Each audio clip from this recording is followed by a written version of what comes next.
오늘 말씀을 전해주실 우리 교수님을 제가 간단하게 소개하겠습니다. 장신대에서 기독교 교육학을 강의하시는 박상진 교수님이십니다. 지금은 기독학교 교육연구소 소장이시기도 하고요.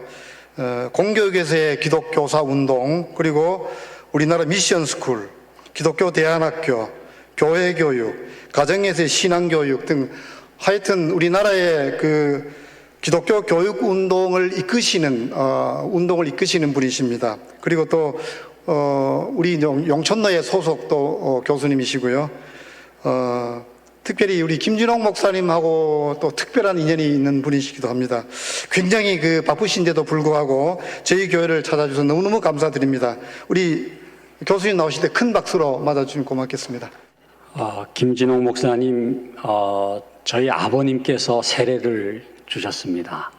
그래서 대구 동신교회 저희 아버님 용자 묵자 박용묵 목사님이신데, 그때 우리 김진홍 목사님 개성학교 시절에 동신교회 나오시면서 세례를 받으셔서 저희 집안하고 이렇게 가깝게 늘 지내고 있습니다. 특별히 또 교육에 굉장히 관심이 많으시잖아요. 그래서 기독교 학교교육 연구소를 시작할 수 있도록 도와주시고, 또 초대 이사장으로 계셨고, 지금도 음으로 양으로 도와주시고 계십니다. 오늘 이 신광두랩교회에 와서 정말 너무나 하나님께서 역사하신다, 그런 놀라운 깨달음을 갖게 되었습니다. 3년 밖에 되지 않았지만 이렇게 신광교회와 두랩교회가 통합을 한 이후에 놀랍게 기적을 체험하는 이 광경을 보면서 다시 한번 하나님께 큰 영광을 돌립니다. 한국교회에 여러 가지 위기가 있습니다마는 가장 심각한 위기를 하나만 꼽으라고 한다면은 다음 세대의 위기입니다. 이제는 다음 세대 위기라는 말 대신에 소멸이란 말을 쓰더라고요. 소멸. 다음 세대가 소멸될 뿐만 아니라 다음 세대가 주역이 돼야 될 한국교회가 과연 이대로 가다가는 지속 가능할 것인가 라고 하는 심각한 우려를 하고 있습니다. 우리가 속해 있는 장로교 통합교단의 교세 통계를 보면은 2010년도를 기점으로 해서 지금 전체 교인 숫자도 줄어들기 시작했습니다마는 교회 학교 학생 수, 다음 세대 학생 숫자가 지난 10년 사이에 40%가 감소를 했습니다. 말이 40%지 거의 반토막이 났다는 얘기입니다. 그런데 이제 코로나가 닥치지 않았습니까? 지금 현재 우리 교단만이 아니라 한국교회의 대면 예배의 회복률이 73%예요. 그러니까 성인들 교인 숫자 중에서 73%만 지금 교회당에 나오고 계신데, 교회 학교는 대면 예배 회복률이 43%입니다. 절반도 못 나온다는. 그러니까 지난 10년 사이에 반토막이 났는데 그 반토막 난 데서 또 반토막이 지금 난 거예요. 제가 이 교회교육 컨설팅을 영락교회라든지 연동교회, 덕수교회, 제주 성안교회 여러 교회를 합니다마는 그 교회가 어떤 교회인지를 진단하기 위해서 제일 먼저 하는 일이 뭐냐 하면은 교인들의 인구 분포를 조사하는 겁니다. 신광두랩교회가 어떤지를 제일 잘 알 수 있는 것은 신광두랩교회 교인들의 인구 분포가 어떤 모양인가를 보면 돼요. 대부분의 한국교회가 역삼각형입니다. 그러니까 연세 드신 분들은 많은데 밑으로 내려올수록 좁은 거예요. 가장 이상적인 교회의 인구 분포는 사다리꼴입니다. 그러니까 연세 드신 분들이 많은 건 좋잖아요. 근데 내려올수록 더 넓어져야 미래가 있고 희망이 있지 않겠습니까? 역삼각형이라고 하는 건 뭐예요? 밑으로 내려올수록 좁아진다고 하는 것은 그 꼭지점에 해당되는 영아부, 유아부, 유치부 아이들이 30년 후에 한국교회의 주역이 될 터인데 그때의 한국교회의 모습이 어떻겠느냐? 심각한 문제가 아닐 수가 없습니다. 신광두레교회가 지금 영광스러운 하나님의 교회인데 주님 오시는 그날까지 영광스러운 하나님의 교회로 지속 가능하기 위해서 가장 중요한 것은 다음 세대. 그래서 오늘 주제가 다음 세대를 살리는 교사입니다. 그런데 다음 세대를 살리는 두 기둥이 있어요. 하나의 기둥은 부모고 다른 하나의 기둥은 교회학교 교사입니다. 두 분이 다 교사예요. 부모는 가정에서의 신앙의 교사가 돼야 되고 그 다음에 교회학교 교사는 부모 같은 교사가 돼야 돼요. 그러니까 성경을 보면은요, 부모의 원리와 교사의 원리가 똑같습니다. 부모의 자녀 교육의 원리와 교회 학교의 선생님의 원리가 똑같아요. 가장 좋은 부모는 신앙의 교사가 돼야 되고 가장 좋은 교사는 부모 같은 교사예요. 고린도전서 4장 15절에 보면은 그리스도 안에서 1만 스승이 있으나 아비는 많지 아니하니 그리스도 예수 안에서 복음으로써 내가 너희를 낳았음이니라. 바로 부모 같은 교사가 되어야 된다는 말씀이지 않습니까? 이번에 코로나를 겪으면서 정말로 많이 고통스럽고 지금도 우리가 이제 마스크를 아직도 끼고 이제 생활을 할 때가 많이 있는데 그 고통 가운데서도 깨닫는 게 있어요. 뭐를 깨닫느냐? 본질을 본질. 교회의 본질이 뭔지, 예배의 본질이 뭔지, 그리고 교육의 본질이 뭔지를 깨닫는 거예요. 여러분, 사회적 거리두기가 심했을 때에는 학교를 보냈지만은 학교가 가정으로 자녀를 돌려보냈잖아요. 학원을 보냈지만은 부모에게 돌려보냈고, 심지어는 교회 학교마저도 문을 열지 않아가지고 부모에게 돌려보냄을 받으면서 부모가 뭐를 깨닫게 됐느냐 하면은 신명기 6장 7절 말씀. 내 자녀에게 부지런히 가르치라. 부모가 신앙의 교사가 되어야 된다는 거예요. 하나님께서 이 코로나를 통해서 우리에게 깨닫게 해주시는 교육의 본질이 뭐냐 하면은 하나님께서 자녀를 누구에게 맡기셨느냐? 부모에게 맡기셨다는 거예요. 내 자녀에게 부지런히 가르치라. 그래서 부모에게 하나님의 자녀를 맡겨주시고 청지기직의 사명을 감당하도록 했는데 부모는 가르치질 않고 그냥 보내는 사람으로 전락을 한 거예요. 학교 보내고 학원 보내고 교회 학교 보내고. 그런데 다 돌려보내셔서 다시금 하나님이 디자인하신 그 교육의 본질이 뭔지를 깨닫게 하셨는데 그것은 부모가 깨어나는 것인 줄로 믿습니다. 부모가 신앙교사의 사명을 감당해야 된다는 거예요.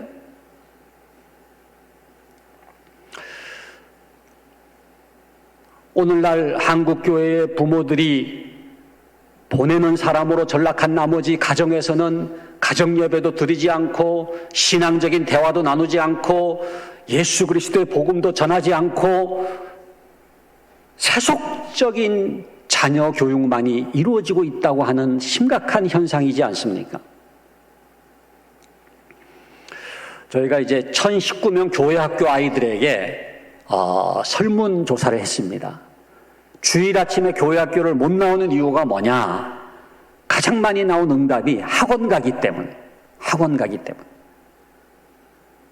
주일 아침에도 학원을 가느라고 교회 학교를 빠지는 거예요. 근데 여러분, 그 아이들이 스스로 교회 안 가고 학원 갔겠습니까? 아니면 누가 그렇게 하라고 보냈겠습니까? 누가 보냈어요? 부모가 보낸 것도 맞지만은 엄마가 보냈어요. 엄마가. 아빠는 네가 알아서 해라 이렇게 얘기하는데 엄마가 보냈어요. 그러니까 저희들이 그 엄마를 추적해 봤어요. 어떤 엄마인가 보니까 집사님들이시더라고요. 권사님도 계셨어요. 물론 중간고사 기간이니까, 기말고사 기간이니까 오늘만큼 그냥 학원 가면 안 되겠니라고 말했겠지만은, 이 아이들은 뭐를 배운지 아세요? 신앙은 여차해도, 여차하면 제껴도 되는구나라고 하는 걸 배웠다는 거예요. 우선순위가 뒤바뀌어진 거예요. 예배보다 더 중요한 게 있구나, 신앙보다 더 중요한 게 있구나, 하나님보다 더 중요한 게 있구나라고 하는 것을 배운 거예요. 언제든지 교회를 떠날 준비가 된 거예요. 저는 그런 부모를 일컬어서 교회 다니는 부모라고 얘기합니다. 교회 다니는 부모. 그러니까 여러분, 교회 다니는 부모하고 진정한 크리스찬 부모를 구분을 해야 돼요. 교회 다니는 부모는 누구냐 하면은, 부모는 예수를 믿어요. 그래서 교회를 다녀요. 그런데 자녀 교육은 세속적인, 안 믿는 부모랑 하등 다를 바가 없는 자녀 교육을 하는 부모는 그냥 교회 다니는 부모예요. 그러면은 그런 가정에서 자라나는 아이는 그 부모로부터 신앙적인 영향을 받을까요? 아니면 세속적인 영향을 받을까요? 부모가 교회를 다니지만 자녀 교육은 세속적이면은 그 자녀는 무슨 영향을 받아요? 세속적인 영향을 받아요. 하나님에 대해서 얘기한 적이 없어요. 영생에 대해서 얘기한 적이 없어요. 복음에 대해서 얘기하지 않아요. 가정예배도 드리지 않아요. 늘 하는 얘기는, 너 그래가지고 인서울 하겠느냐? 뭐 스카이 가겠느냐? 왜 학원 안 갔느냐? 뭐 땅을 파봐라 돈이 나오냐? 그런 얘기는 하는데, 신앙적인 자녀 교육이 없는 그런 부모는 교회를 다닌다고 하더라도 교회 다니는 부모에 불과한 거예요. 그런 가정에서 자라나는 아이는 마치 안 믿는 가정에서 자라나는 아이와 거의 다를 바가 없어요. 그러니까 억지로 교회를 나오게 할 수 있을지는 몰라도 자기가 결정해야 될 때가 되면 이 아이는 교회를 떠나는 거예요. 왜? 세속적인 자녀 교육을 받았기 때문에. 그래서 우리 한국 교회에 가장 필요한 운동이 있다면은 제2의 거듭남 운동입니다. 제2의 거듭남 운동, Second Conversion. 이 제2의 거듭남이라고 하는 게 뭐냐 하면은요, 첫 번째 거듭남은 부모가 예수 믿는 게 첫 번째 거듭남이에요. 두 번째 거듭남은 자녀 교육이 거듭나요. 자녀 교육에서 예수를 믿어요. 근데 안 믿어요. 교회를 다니고 집사님이고 권사님이고 뭐 구역장이고 성가대원이지만은 자녀 교육이 세속적이면은 그 자녀는 그냥 세속적인 길을 갈 수밖에 없는 거예요. 저는 우리 신광 두레교회가 교회학교 교사들도 중요하지만 우리 부모들이 모두 다 신앙의 교사로 세움받기를 간절히 바랍니다. 제2의 거듭남 운동이 일어나기를 바랍니다. 자녀 교육이 변해야 돼요. 자녀 교육에서 예수를 믿어야 돼요. 우리가 거듭난다 그러면은 사형리 같은 데 보면은 이렇게 마음의 원이 있잖아요. 마음의 원이 있으면은 왕좌가 있죠. 가운데 한복판에 왕좌가 있는데 거기에 내가 앉아 있다가 내가 내려앉고 그 왕좌에 예수님을 모셔드리는 것을 일컬어서 거듭남이라고 얘기를 하죠. 구원받았다, 거듭났다라고 얘기를 하는데 자녀 교육에도 원이 있어요. 자녀 교육에 영역이 있지 않습니까? 그 자녀 교육의 원의 한복판에 왕좌가 있는데 거기 누가 앉아 있어요? 엄마가 앉아. 아빠는 대충 앉아 있고 주로 보면 엄마가 앉아 있어요. 사실 엄마가 앉아 있다기보다는 엄마의 염려가 앉아 있죠. 엄마의 불안이 앉아 있죠. 엄마의 두려움이 앉아 있죠. 엄마의 조바심이 앉아 있죠. 어떻게든지 이 아이를 인서울시키고 명문대 입학시켜야 되는데 라고 하는 생각만 몰두한 나머지 자기가 자녀 교육에 마치 주인이 된 것처럼 그 왕좌에 앉아 있는 거예요. 두렵고 떨면서 그 자리에 앉아 있는 거예요. 그런데 그 자리에서 엄마든 아빠든 내려앉고 그 자녀 교육의 왕좌에 누구를 모셔드려야 돼요? 예수님을 모셔드려야 될 줄로 믿습니다. 자녀 교육에도 주님이 주님 되어 주시옵소서. 자녀 교육도 이제는 주님께 올려드립니다. 주님께서 자녀 교육을 다스려 주옵소서. 이게 세컨드 컨버전이에요. 두 번째 거듭남이에요. 자녀 교육이 이렇게 거듭날 때 비로소 진정한 크리스찬 부모가 되는. 저는 우리 신강 두렵교회 모든 부모님들이 단지 교회에 다니는 부모가 아니라 진정한 크리스찬 부모가 되기를 간절히 바랍니다. 오늘 제가 교회 학교 교사들이 많진 않지만은 그 교회 학교 교사들에게 초점을 맞춰서 말씀을 전하지만은 똑같은 원리라고 그랬잖아요. 부모들에게 주시는 말씀인 줄로 믿고 아멘으로 받을 수 있기를 간절히 바랍니다. 예수님 당시에도 랍비들이 많았어요. 교사들이 많았어요.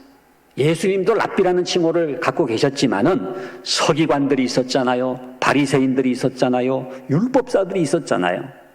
그런데 그런 랍비들에게는 생명력이 없어요. 사람을 살리는 능력이 없어요. 변화가 없어요. 무기력해요. 랍비라는 칭호는 있지만 살아있는 교육이 나타나지가 않는 거예요. 그런데 예수님의 가르침에는 놀라운 생명의 역사, 살리는 역사, 변화의 역사가 나타났잖아요.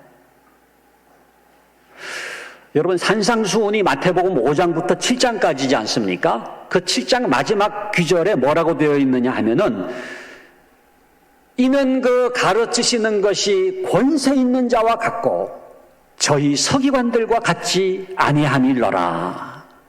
예수님의 가르침을 들은 사람들이 뭐라고 표현을 했느냐 하면은 예수님의 가르침에는 권세가 있었다는 거예요. 파워가 있었다는 거예요. 능력이 있었다는 거예요.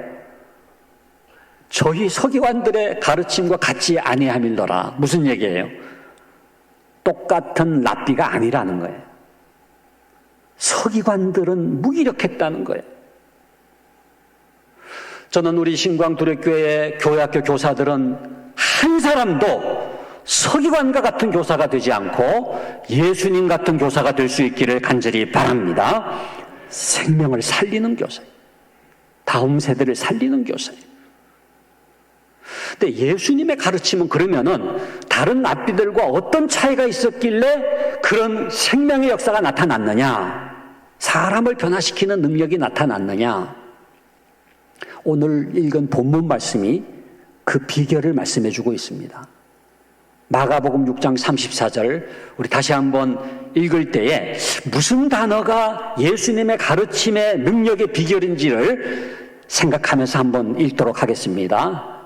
함께 저는 우리 교회학교 교사만이 아니라 우리 신강두렵교회 모든 성도님들이 교사라고 한다면은 이 말씀을 암송을 했으면 좋겠어요. 길지도 않으니까 외워버리는 거예요. 예수께서 나오사 큰 무리를 보시고 그 목자 없는 양 같음으로 인하여 불쌍히 여기사 이에 여러 가지로 가르치시더라. 교회학교 교사가 암송해야 될 성경 구절 5구절만 뽑으라고 한다면은 이 구절 들어가야 돼요. 요한복음 3장 16절만이 아니라 이 구절 들어가야 돼요. 그래서 다시 한번 우리 다 같이 천천히 지금 암송 바로 못하더라도 암송하려고 하는 사모함을 가지고 우리 읽도록 하겠습니다. 시작. 예수께서 나오사 큰 무리를 보시고 그 목자 없는 양 같음으로 인하여 불쌍히 여기사 이에 여러 가지로 가르치시더라. 아멘. 무슨 단어예요? 예수님의 가르침의 능력을 일으키게 하는 비결의 말씀, 단어. 무슨 단어예요? 예수님의 가르치심에는 서기관들이나 바리새인들에게는 없는 게 있는데 그게 뭐예요? 불쌍히 여기사요. 불쌍히 여기사. 예수께서 나오사 큰 무리를 보시고 그 목자 없는 양 같음으로 인하여 불쌍히 여기사 여러 가지로 가르치시더라. 예수님의 가르치심은 불쌍히 여김으로부터 말미암는 가르침이고요. 불쌍히 여김으로 시작된 가르침이고요. 불쌍히 여김으로 뒤범벅이 된 가르침이에요. 이 불쌍히 여기서라는 이 단어가 헬라어로는 스플랑크 니조마이라는 단어를 쓰고 있습니다. 좀 어렵죠? 스플랑크 니조마이라는 단어가 굉장히 유명한 단어입니다. 우리나라 책에도 스플랑크 니조마이라는 제목의 책이 있어요. 숙명여대 국어 국문학과 교수가 쓴 책이죠.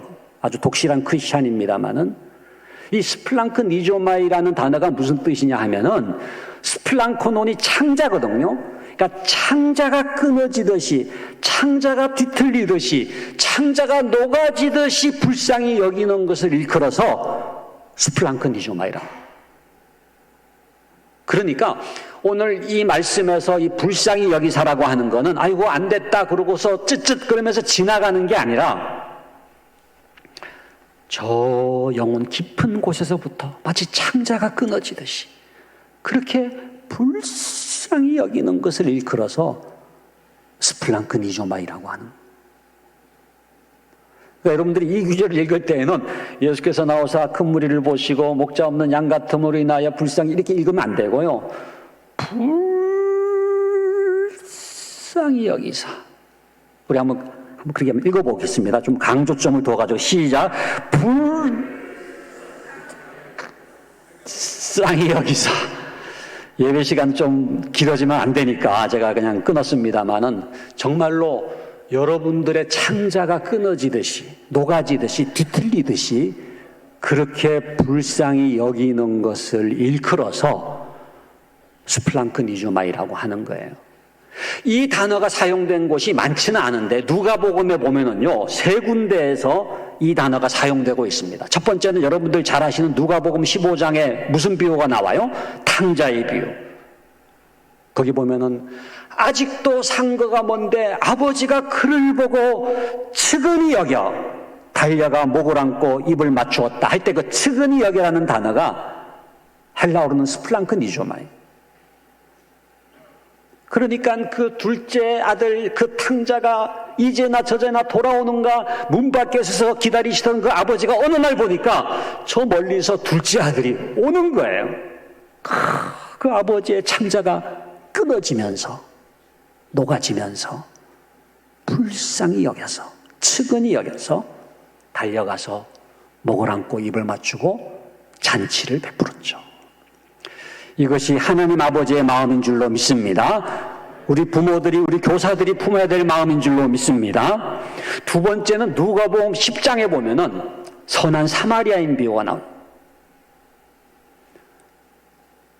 거기 보면 이렇게 됐습니다. 어떤 사마리아 사람은 여행하는 중 거기 이르러 그를 보고, 그가 누구예요? 강도 만난 자죠. 그를 보고 불쌍히 여겨 가까이 가서 기름과 포도주를 그 상처에 붓고 싸매었다. 그때 그 불쌍히 여겨가 이 스플랑크 니조마이 단어를 쓰고 있어요. 여러분 그 강도 만난 사람을 본 사람이 사마리아 사람만이 아니죠. 또 누가 있었죠? 제사장이 있었고 레위인이 있었어요. 그런데 그들은 변화시키질 못했어요. 살리질 못했어요. 다음 세대 살리자고 했는데 그 제사장과 레위인은 그 강도 만난 자를 살리질 못했어요. 그냥 지나가 버렸어요. 보기는 봤는데 불쌍히 여기질 않았어요. 그런데 어떤 사마리아 사람은 여행하는 중 거기 이르러 그를 보고 불쌍히 여기사 가까이 가서 기름과 포도주를 그 상처에 붓고 싸매어 주었다는 거예요. 인간적으로 보면 누가 강도 만난 자의 이웃이 돼야 됩니까? 누가 그 사람을 살려줘야 돼요. 돈이 있어도 더 있고 경력이 있어도 더 있고 사회적 지위가 높아도 더 높은 사람이 제사장이고 레위인이지만은 그 사람이 사람을 살리질 못했어요. 사마리아 사람, 이방인, 개처럼 취급했던 상종조차 하지 않는 그 지역을 그냥 빈 돌아갈 수밖에 없는 그러한 사마리아 사람이 어떻게 그 강도 만난 자를 살리는 기적을 일으키게 됐느냐? 불쌍히 여기사, 불쌍히 여기사.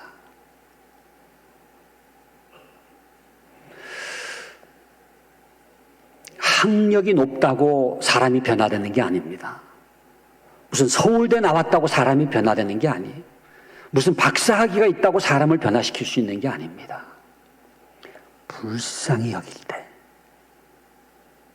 사람을 변화시키는 능력이 나오는 거예요. 세 번째는 누가복음 7장에 보면은 나인성 과부의 죽은 아들을 살리는 기적사건이 나오거든요. 나인성이라는 동네에 과부가 살았잖아요. 그 과부에게 하나밖에 없는 아들이 있었는데 그 아들이 죽어버린 거예요. 그 죽은 아들의 시신을 관에다 담아가지고 지금 장례 행렬을 떠나는데 예수님의 행렬과 마주치게 됐습니다. 예수께서 그 과부를 보시고 불쌍히 여기사 울지 말라 하시고 가까이 가서 그 관에 손을 대시니.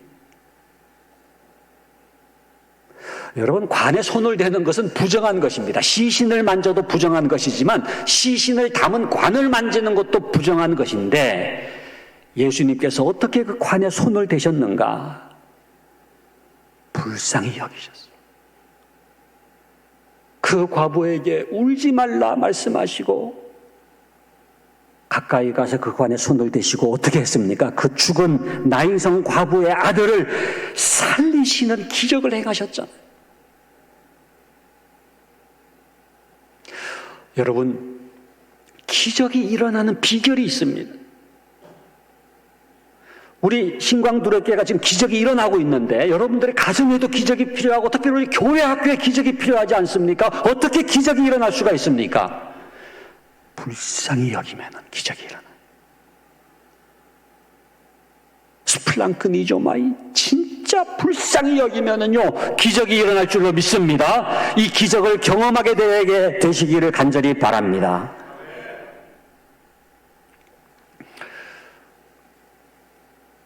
교회 학교 교사들에게 또 우리 부모들에게 또 사실은 우리 믿는 분들은요 전부 다 교사인 것이 안 믿는 사람들에게 복음을 전해야 될 교사의 역할이 있어요. 그렇다면은 그 교사가 가르침에 있어서 사람을 살리고 다음 세대를 살릴 수 있는 비결이 뭐냐? 불쌍히 여기세요. 오늘 특성을 한 우리 교회학교 교사 여러분들 그리고 우리 모든 성도님들 또 유튜브를 통해서 혹시 이 방송을 보고 있는 모든 성도님들 불쌍히 여김이 회복될 수 있기를 바랍니다. 우리 선생님들이 불쌍히 여기는 교사가 되고요. 우리 부모들이 불쌍히 여기는 부모가 되고요. 우리 성도들이 이 양주와 동두천만이 아니라 정말로 믿지 않는 자들을 향한 불쌍히 여김으로 충만할 수 있기를 간절히 바랍니다. 제가 지금 장로신학대학에서 이제 가르치고 있습니다만은 신입생들 면접을 보잖아요. 지난번에도 정시, 수시 면접을 다 봤습니다만은 신대원 면접도 보고 제가 면접 볼 때마다 묻는 질문이 있어요. 너의 삶에 가장 영향을 끼친 사람이 누구냐? 한 사람, 신학교에 올 수 있도록 너에게 가장 영향을 끼친 사람이 누구냐 물어보면은요, 제일 많이 나오는 응답이 누군지 아세요? 엄마입니다, 엄마. 아빠는 안 나오더라고요. 엄마. 어떤 날 막 울면서 얘기해요. 우리 어머니가 아니었으면 제가 신학교 올 수 없었습니다. 어머니의 기도에 대해서 얘기하고. 제가 생각했어요. 왜 아빠가 안 나오고 엄마만 나올까? 엄마가 뭐 하는 사람이에요? 불쌍히 여기는 사람. 엄마가 왜 변화의 능력이 있는지 아세요? 우리 아빠들 잘 들으세요. 엄마는 불쌍히 여기기 때문에. 저는 이 어머니라는 단어 안에는 눈물이 촉촉히 적셔 있는 것 같아요. 저희 어머님은 제 고등학교 1학년 때 53세 나이로, 저는 그때는 그 나이가 그렇게 젊은 나이인지 몰랐어요. 근데 제가 53세를 지나왔을 거 아니에요. 그 해에 제가 많이 울었습니다. 우리 어머니가 너무 일찍 돌아가셨구나. 그런데 저희 어머니를 생각하면은 그냥 어머니 그러면 눈물이 나요. 지금 제 눈에 눈물 보이세요? 근데 뭐 무슨 어머니가 어떻다 뭐 이게 가지 않아도 그냥 어머니 그러면 눈물이 나요. 199장 나의 사랑하는 책 비록 헤어졌으나 그 어머니의 성경책 무릎 위에 앉아서 어머니의 무릎 위에 앉아서 또 눈물 많이 흘린 건 내가 기억합니다. 그 찬송을 부르기 전에 벌써 눈물이 나요. 왜냐하면은 어머니는 불쌍히 여기는 사람이에요. 근데 두 번째로 많이 나오는 사람이 있습니다. 두 번째로 많이 나오는 사람이 누구냐 하면은 교회 학교 교사예요. 어떤 아이는 진짜 펑펑 울면서 그 선생님 아니었으면 제가 신학교 올 수 없었습니다. 그럼 제가 이제 이름을 여쭤봐요. 그 선생님 성함이 어떻게 되느냐 그러면 성함은 평범하더라. 김말자, 김숙자, 김혜자 뭐 해가지고 평범한 이름인데 너무너무 귀한 이름이라는 생각이 들더라고요. 한 명 얘기하는데 제가 전화번호를 알면은 막 전화라도 드리고 싶더라고요. 선생님, 이 아이가 선생님을 말했어요. 한 사람, 나의 삶에 가장 영향을 끼친 사람이 누구냐고 물었을 때에 선생님을 말했어요. 전해드리고 싶더라고요. 근데 여러분, 그 아이가 교회 학교를 다니면서 사실 만난 선생님은 그 선생님만이 아니에요. 다른 선생님도 만났어요. 그런데 다른 선생님은 이름조차 기억을 못해요. 그런데 잊을 수 없는 선생님이 있습니다. 누굽니까? 나를 불쌍히 여겨주신 선생님. 그 불쌍히 여겨주신 선생님을 만남으로 말미암아 예수님의 불쌍히 여김을 경험하게 되면서 삶의 터닝포인트가 일어나게 된 바로 그 선생님, 잊을 수 없습니다. 잊으려야 잊혀지지 않는 거예요. 저는 우리 신광두레교회 모든 교회학교 교사가 그런 교사가 되기를 바랍니다. 우리가 가르친 아이가 인생의 어느 시점에서 돌아보아도 잊을 수 없는 선생님, 그때 그 신광두레교회, 그때 그 유치부, 아동부, 중고등부 때 만났던 그 선생님 잊을 수 없습니다.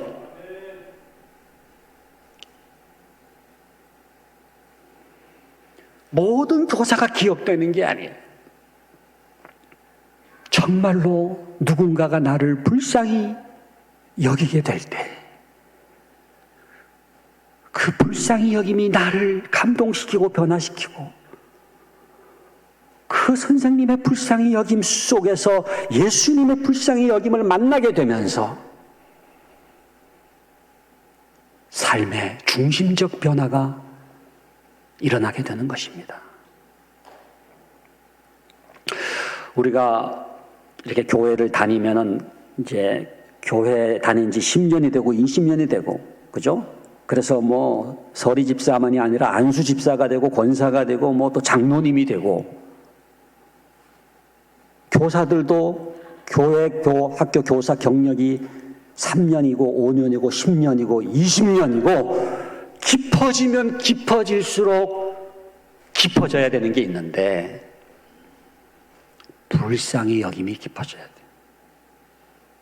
그러니까 여러분들의 신앙의 성숙도를 나타내는 가장 중요한 척도가 뭐냐 하면은요, 얼마나 불쌍히 여기느냐예요. 어느 정도의 깊이로 불쌍히 여기느냐. 여러분들이 교회 다닌 지 1년 되고 2년 되고 5년 됐다면은 그냥 교회에 익숙해지기만 하면 되는 게 아니라 깊어져야 되는데, 뭐가 깊어져야 되느냐? 불쌍히 여김이 깊어져야 돼요. 그리고 그 불쌍히 여김의 깊이만큼 뭐예요? 변화가 일어나는, 누군가를 살리는 거예요. 누군가를 치유하는 거예요.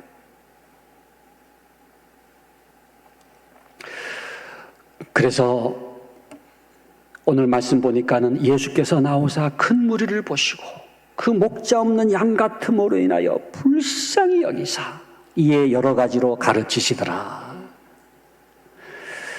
여러분, 이 불쌍히 여기사하고 따라붙는 단어가 있어요. 무슨 단어예요? 불쌍히 여기사 다음에 나오는 단어가 이해라는 단어가 나와요. 한번 따라합시다. 불쌍히 여기사 이해. 예. 불쌍히 여기셨더라 이렇게 끝나는 법이 없어요. 진짜 불쌍히 여겼다면은 불쌍히 여기사 이에 여러 가지로 가르치시더라가 나와야 되는 거예요. 진짜 불쌍히 여기셨다면은 그냥 불쌍히 여기셨더라라고 끝날 수가 없어요. 왜? 너무너무 불쌍하니까 이해가 따라 나오고 행동이 따라 나오고 실천이 따라 나오는 거예요.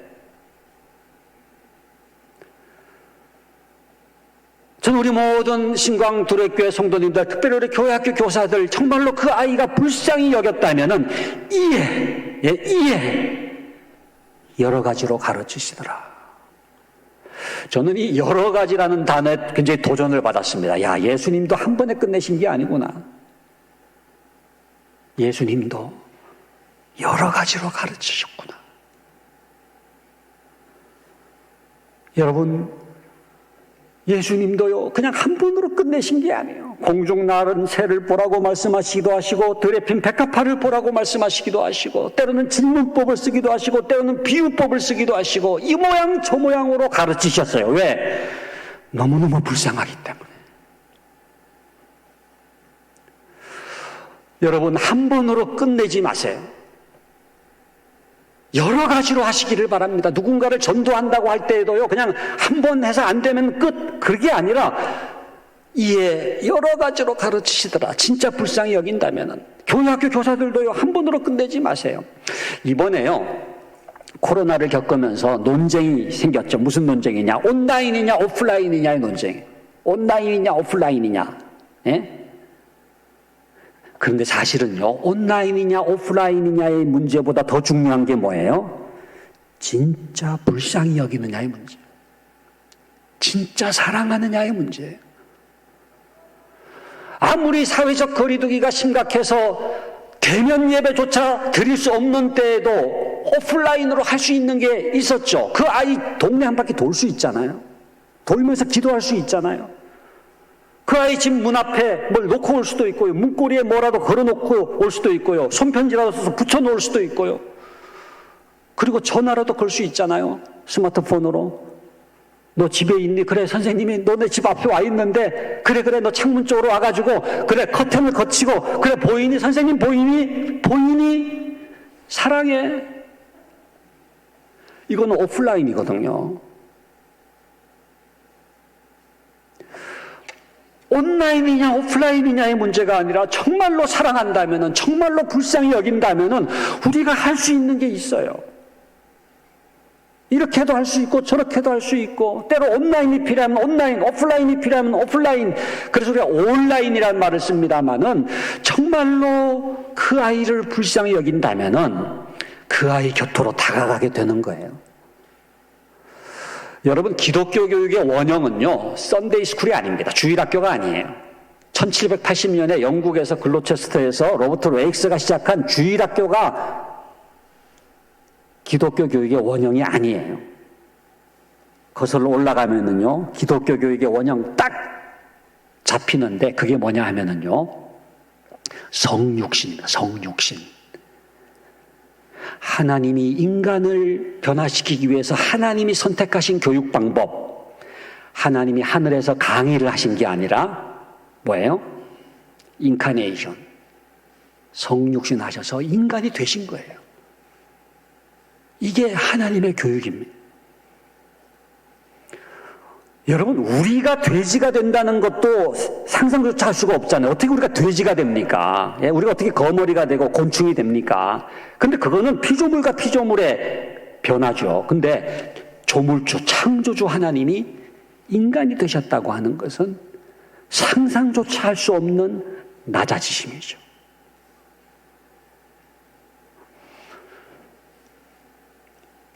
인간을 구원하기 위해서 하나님이 선택하신 방법은, 하나님이 세상을 이처럼 뭐예요? 사랑하사 독생자를 주셨으니. 이게 독생자를 주셨다고 하는 것은 뭐 하나님께서 그냥 이렇게, 그게 아니에요. 하나님이 인간이 되신 거예요.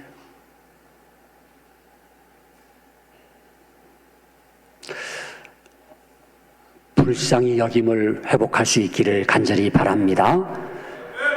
그래서 저는 정말로 2023년 우리 교회 학교 교사들이 정말로 아이들을 불쌍히 여겨봤으면 좋겠어요. 우리 성도님들, 우리 부모님들은 자녀들을, 또 안 믿는 사람들을. 제가 오늘 이렇게 오면서 보니까요, 정말 구원받아야 될 사람들이 너무너무 많구나. 오래간만에 제가 이렇게 동두천 쪽으로, 이 양주 쪽으로 이렇게 와가지고, 보면서, 신광두레교회가 해야 할 일이 너무너무 많구나. 전부가 그냥 신광두레교회 교구잖아요, 교구. 우리들의 교구. 지금 50교구만 있는 게 아니잖아요.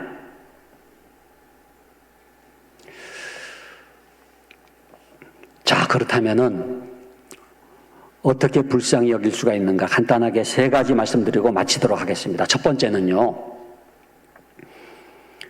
숫자를 보지 마시고 사람을 보시기를 바랍니다. 숫자가 중요해요, 그죠? 그러나 숫자를 보는 순간 사람을 놓쳐요. 몇 명 모였느냐가 중요하지만은 숫자를 들여다본다고 부흥이 일어나는 게 아니에요. 사람에게 초점을 맞출 수 있기를 간절히 바랍니다. 예수님은요, 사복음서를 보면은요, 절대 숫자를 안 보세요.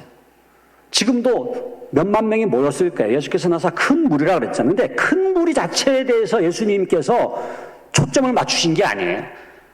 사람에게 초점을 맞추면은 불쌍히 여기는 마음이 생기는 거예요. 그래서 예수님의 그 제자 교육을 보면은요, 로버트 콜만이 쓴 책도 있잖아요. 예수님의 전도계획, 주님의 전도계획이라는 책이 있는데 그 책에 보면은 예수님의 제자 교육의 8가지 원리를 얘기하는데 첫 번째 원리가 뭐냐 하면은 선택의 원리입니다. 선택의 원리. 그러니까 수많은 사람들이 있었지만 12명의 제자를 딱 선택해가지고 그 사람에게 초점을 맞추는 거예요. 그래서 밤이 맞도록 기도하시고 밝음에 나가서 제자들을 부르사 이렇게 되어 있는데 밤새 기도하신 다음에 나가셔가지고 선택을 하신 거예요. 너는 나의 제자다. 베드로를 부르시고 요한을 부르시고 야고보를 부르시고 그죠? 안드레를 부르시고 이게 뭐예요? 선택이에요. 선택. 사람에게 초점을 맞추는 거예요. 저는 우리 교회학교 교사들이 이렇게 했으면 좋겠어요. 우리 신광두레교회 아이를 쫙 앉혀놓고요, 이렇게 지나가면서 나를 따르라 한답니다. 너는 나를 따르라 해가지고 선택을 하면 좋겠어요. 그러면 자기가 책임질 거 아니에요. 자기가 선택했으니까. 근데 우리가 그렇게 선택하지 않고 이제 배정을 받잖아요. 여러분들 다 이렇게 학생들 배정 받았죠, 그죠? 연초에.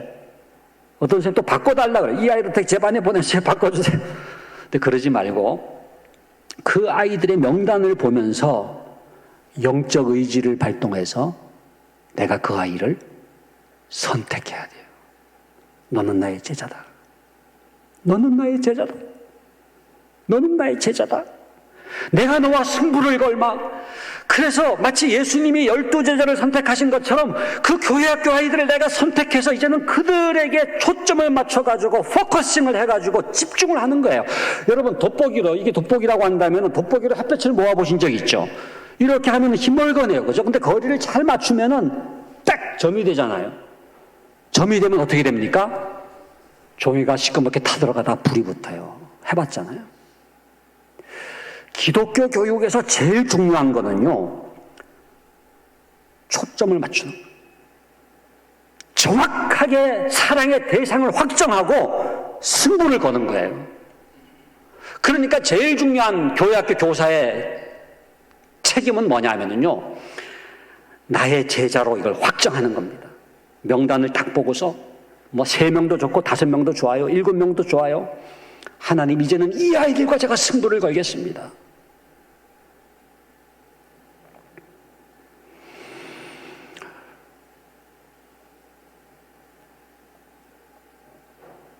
저는 이거를 닻을 내린다는 표현을 씁니다. 닻을 내린다. 여러분, 배가 항해를 하다가 말이죠, 항구에 딱 정박을 할 때 닻을 내리거든요. 닻을 내린다고 하는 건 뭐냐면요, 이제는 정박한다는 거예요. 더 이상 방황하지 않는다는 거예요.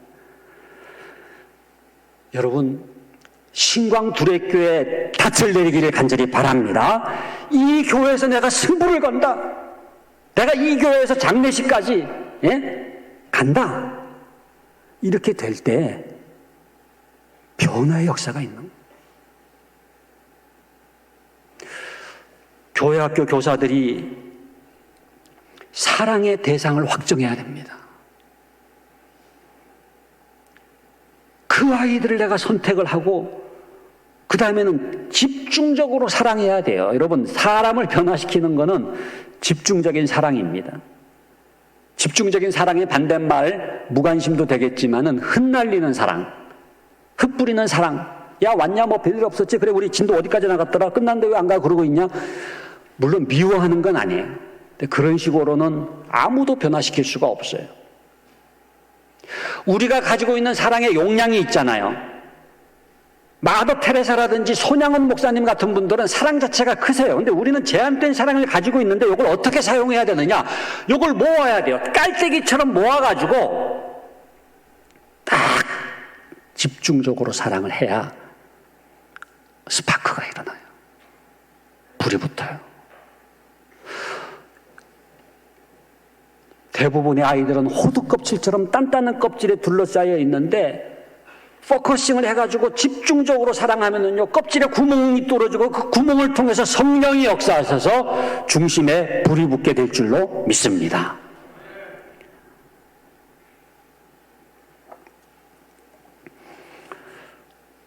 사람에게 초점을 맞추고 사람에게 집중적인 사랑으로 초점을 맞출 수 있기를 바랍니다. 숫자에 너무 흔들리지 마세요.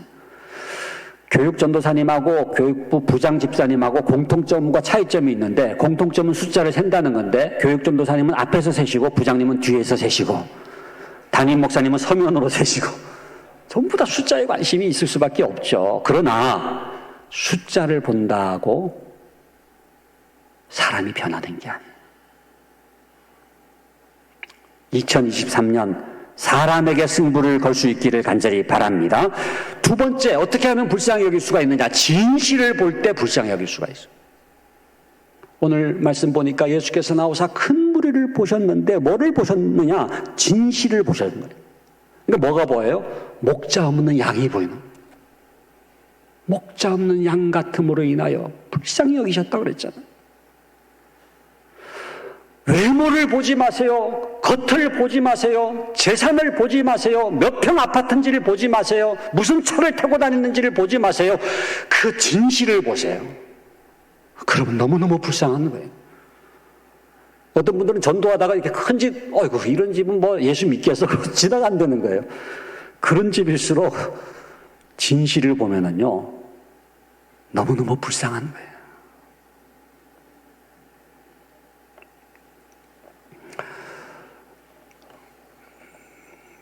교회 학교 교사들의 실패 중에 하나는 성경을 몰라서가 아니에요.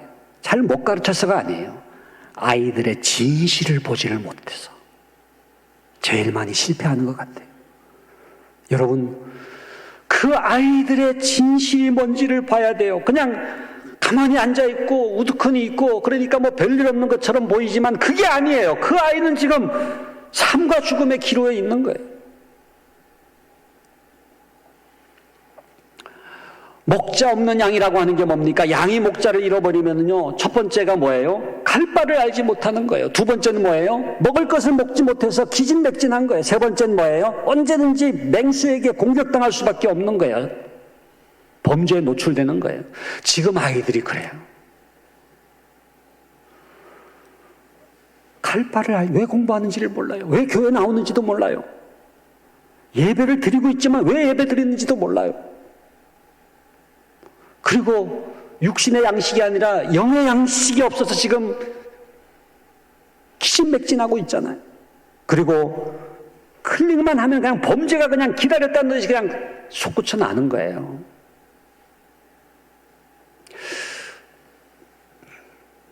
교회 학교 교사들이 사실 아이들의 진실을 제일 잘 알기 위해서는 중등부 선생님이다 그러면은 중학교 교복을 입고서 그 아이 방에 마치 위장 취업하듯이 그 학교에 들어가는 게 제일 좋아요. 그래서 한 6개월 정도 같이 다니면은 아이들을 이해할 수가 있어요.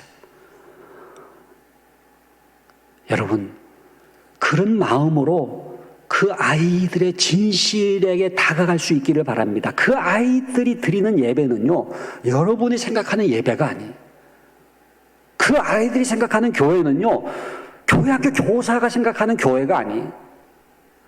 그래서 그 아이와 뭔가 터치가 일어나야 변화가 있지 않겠습니까? 그렇기 때문에 그 아이들의 진실을 깨닫고 거기서부터 변화가 시작될 수 있기를 간절히 바랍니다. 마지막으로는 만나야 됩니다. 구경하면 안 돼요.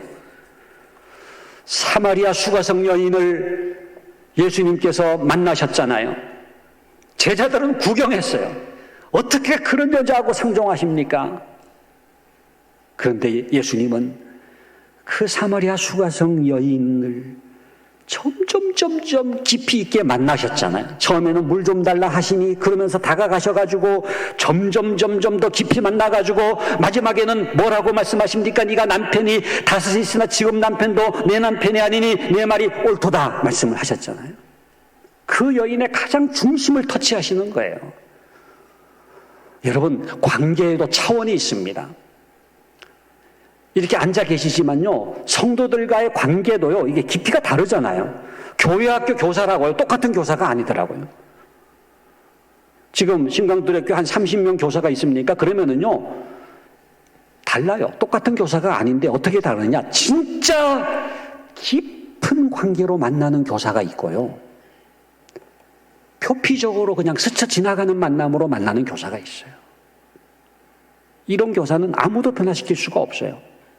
일주일에 딱 한 번, 우리가 168분의 1 얘기하는데 168시간 가운데 1시간, 그것도 분반 공부는 11분이에요. 잠깐 그냥 만나고 일주일 동안 기도도 안 하고 아무 생각도 안 하다가 또 일주일 만에 와가지고 11분 잠깐 만나잖아요. 아무도 변화시킬 수가 없어요. 랍비라는 호칭, 교회학교 교사라는 레떼르는 있지만 무기력한 교사로 살아갈 수밖에 없죠. 그런데 어떤 교사는 관계에 깊이가 있어요. 어떤 교사냐? 주일만, 아침에만 잠깐 만난 게 아니라 주중에 한 번 더 만나는 교사가 있어요. 여러분, 제가 중고등학교 시절에 그 총신대 다니는 그 선생님 한 분이 그 사당동의 자취방에 우리를 초대를 했어요.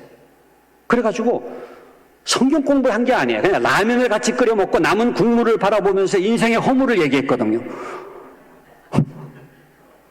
그런데 주일날 여전히 비스듬히 앉아있지만 아이들이요, 달라진 게 있어요. 이렇게 마음을 내미니까 성경을 읽기만 해도 되는 거예요. 변화가 일어나는 거예요. 가정신방, 저는 우리 선생님들이요, 1년에 한 번만이라도 아이들 집을 신방하는 게 굉장히 중요한 것 같아요. 한 번은요, 가정방문을 받은 아이가 저한테 뭐라 그러냐면요, 선생님이 잠깐 제 방에 앉았다 가셨는데 마치 마음속에 왔다 가신 것 같았어요.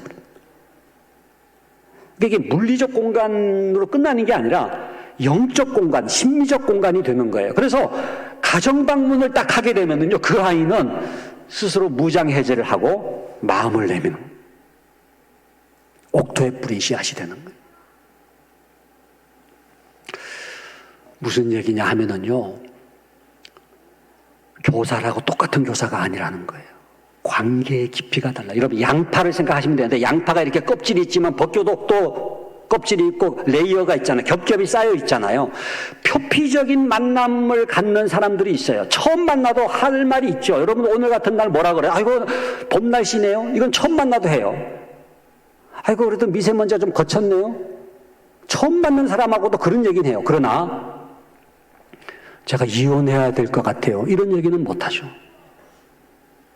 제가 자살할 거예요, 이런 얘기 못해요. 처음 만나는 사람하고. 왜? 이거는 마음 중심의 문제이기 때문에, 깊은 내면의 문제이기 때문에. 그러니까 깊은 관계를 가지는 아이, 인격적인 관계를 맺는 선생님과 아이 사이에는 이 내면의 문제가 터치가 되는 거예요. 그런데 스쳐 지나가는 만남으로 그냥 손님처럼 왔다 갔다 그냥 일주일에 한 번 그냥 11분 만나는 걸로 끝나면은요, 껍질로 만나는 거예요. 저는 다음에 뭐 부르시지도 않겠지만 만약에 다음에 교사 헌신 예배를 다시 한다 그러면은요, 선생님들을 관계별로 좌석 배치를 했으면 좋겠어요. 제일 표피적으로 만나는 교사 여기, 그 다음 수준 여기 해가지고 제일 깊이 있는 관계로 만나는 교사들은 따로 앉혀드리고 싶어요. 왜? 그분들을 좀 봤으면 좋겠어요. 그리고 아이들도 같이 앉아있게 했으면 좋겠어요. 그 선생님에게 어떤 아이들이 어떻게 변화되는지를 보여드리고 싶어요.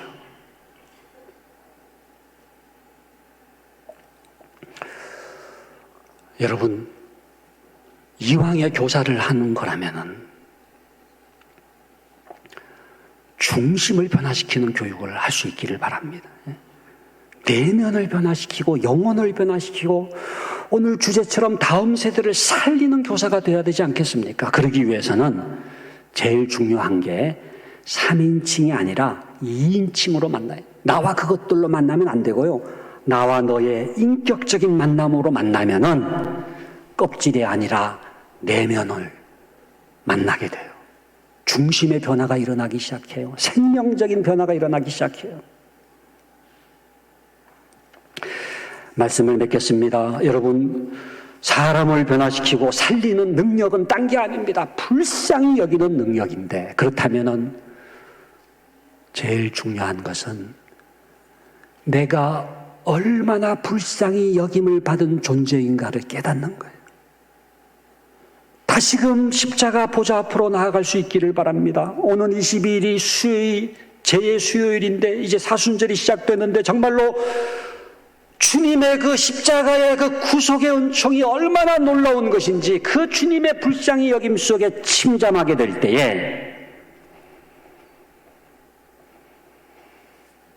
1만 달란트 탕감받은 자처럼 그 은혜 속에 들어가게 될 때 왜 100데나리온 빚진 자를 용서 못하겠어요?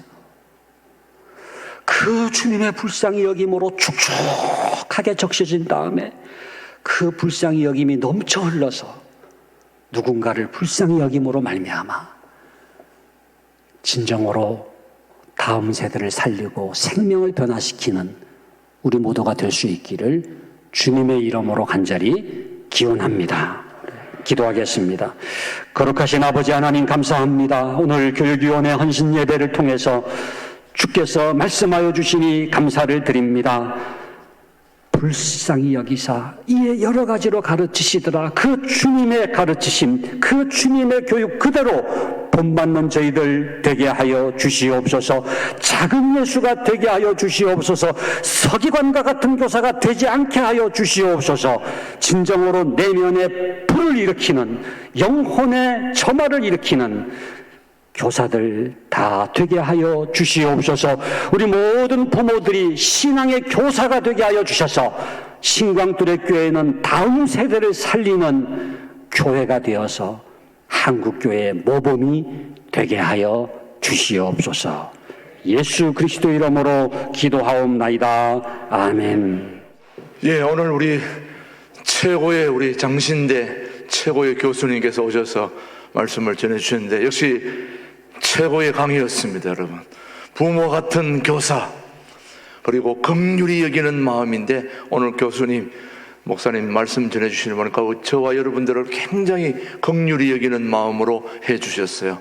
예, 우리 교우들 중에 정말 다음 세대를 위해서 교사로 지원하실 분들을 오늘 전부들이 모집하니까 여러분 함께 해주시고요, 또 그렇게 참여해 주시기 바랍니다. 우리 신광두레교회는 교육을 중심으로 하고 있는데 우리가 교육 환경을 많이 만들어 놓을 테니까 우리 교수님이 와서 꼭 지도해 달라고 그랬는데 다음번에도 꼭 모시겠습니다. 우리 박수로 우리 교수님, 목사님 감사합니다. 축복합니다. 예, 너무너무 감사합니다. 이제는 교사 중에 교사 되신 우리 구주 예수 그리스도의 크신 은혜와 아버지 하나님의 지극하신 사랑하심과 성령님의 감동 감화 교통하심이 불쌍히 여기사 이에 여러 가지로 가르치셨다는 그 주님의 본을 따라 누군가를 불쌍히 여김으로 다음 세대를 살리기로 작정하고 다짐하는 우리 모든 교회학교 교사들과 부모들과 모든 성도들 머리 위에 가정 위에 자녀손들 위에 주의 몸된 신광두레교회 위에 이제로부터 영원토록 함께하옵시기를 간절히 축원하옵나이다. 아멘.